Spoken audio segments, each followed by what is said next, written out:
Hey everyone, this is YouTube Vids, and I am back with the Ohio COVID-19 update for April 14th, 2020. I'm going to first start off and say that I apologize for not publishing a video yesterday. The last video I published was on Friday. I did mention I wasn't going to be publishing anything new for the weekend, and my update right now is just that I don't think I'm going to publish a video daily because there's not necessarily a need for that. There's not much news being provided in the press conferences. There is some information, but not anything like breaking or newsworthy to warrant publishing a new video every day. So the changes aren't that dramatic from day to day as of right now. But if something does change that I feel is worth creating a video for, then I'll go ahead and do that. And I mean by meaning worth creating a video for, meaning that there's something substantive to report that people may want to know. But let's go ahead with the numbers for the day. So there are 7,280 cases, 7,280 total cases reported in the state of Ohio. The increase today was 305. I will say that the numbers I'm reporting here are the high numbers that Ohio is reporting to the CDC. So again, on Friday, I mentioned that Ohio is now reporting two sets of numbers to the CDC in terms of cases reported and even deaths. Basically, the difference, I tried to explain it last week, but I wasn't really sure what the numbers were. But after hearing about it more today and reading on the weekend, I know what the numbers mean now. So basically, an example would be if Ohio did some testing in a nursing home and there were 20 people in there and they tested 5 people and they assumed because the 5 people tested positive, they would just assume that the other 15 were positive as well because it was very likely they were.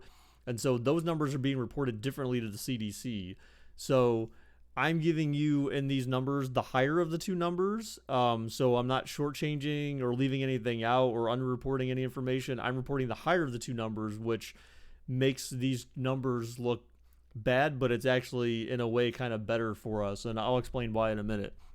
But these are the numbers for today. Let's go ahead to the tests. So the tests for today, we're at 67,874 tests in Ohio, and that means we had a testing of 2782.62 for today.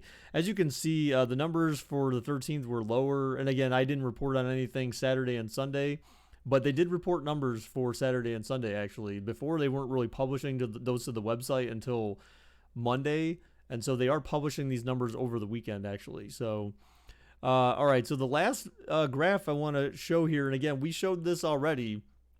Well, I didn't report the last 2 days, of course. So as you can see, there is, again, we're in the orange. The orange is the actual cases. The blue is the projected cases. Now, again, the projected cases was based on the OSU model from 4/5. I actually updated this date because this was actually saying 3/28 prior to that. It was actually from April 5th. And as you can tell, our cases have been pretty flat. And so one of the updates that Dr. Amy Acton provided today was she basically said, like, look, I think this may be our peak. And she's basically saying, like, based on the way the numbers are going right now, our peak may just be very flat. But she also said that she expects that this peak or this flatness may last for a while. And what, you know what? I mean, I think we can all say with a very high level of confidence and agreement that we should be very happy that our peak is this flat and would continue to work this way. If you only have less than 400 new cases per day as opposed to 1,000, over 1,000 per day, I think we can all as a state be very proud of that, and that our social distancing measures that have been taken are actually making a huge dent in these numbers. So it sounds like we're at our peak, but again, now granted, testing hasn't been opened up to everyone just yet, so we do have to keep that in mind. But for the most part, I think by the time they do open up testing everyone, I think they're thinking that everyone who has reported the more severe symptoms are going to be clear of, they've already been tested, they've already been reported on, and so you're not going to have maybe that many more newer people with the more severe symptoms. Further down the line, as we continue to move down, it's going to be just the people who have like a mild symptoms and just were told not to go get tested yet. So we'll just have to see how that shakes out over the coming weeks. But again, the doctor did say that she expects this to last for quote unquote a while. And so she didn't exactly define what a while is, but I'm assuming that she's thinking over the next few weeks is what a while will be. And obviously, we're not going to know that we're past that spike until this peak. We're not past this peak until more people are getting tested and until we start seeing the number gradually work its way down, where you have fewer and fewer cases reported every day. So some numbers I want to throw out. There were 324 deaths total, and again, that's the higher number. There were 50 plus deaths in the last 24 hours, and again, I think I mentioned in prior videos that exactly what the doctor's been saying is that we have all these cases that have been reported, but then those don't necessarily day to day, those aren't going to align with how many deaths you see. You're going to have all these cases reported, and then like several weeks later, you're going to start to see the number of deaths start to kind of mirror possibly the number of cases that were reported 2, 3, 4 weeks ago. So we're going to start to see the death numbers continue to climb based on the number of cases, but then slowly as the cases go down, then later on the deaths should start to go down, weeks after that as well. Let's see what else. The governor had said, the main other thing the governor had said today was that they're expecting within the next week or so that they're going to start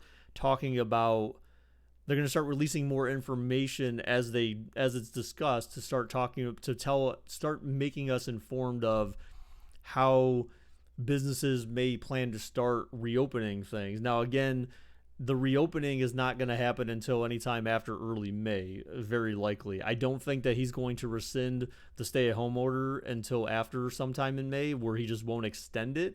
That seems to be the path that Ohio is on. That seems to be the path that the federal government is pointing the states towards. And so I feel like the governor is very set on the idea of, okay, after May 1st, we should be somewhat open, but what that means is, changes to businesses and how they organize their offices, or making sure that employees that come in are provided masks and protection and all sorts of other things. So we don't know what that is yet.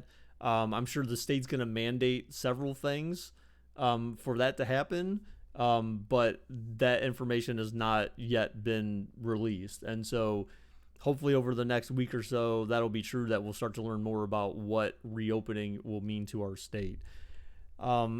That's basically all the information I had for today, guys and girls. And so, again, if you guys ever have any feedback into my videos, be sure to drop me a comment. If you enjoy the videos, be sure to leave a like, and be sure to share the video as well. I would appreciate that. And again, be sure to subscribe to the channel. So thank you for everyone who watched the video today. I hope you enjoyed the update.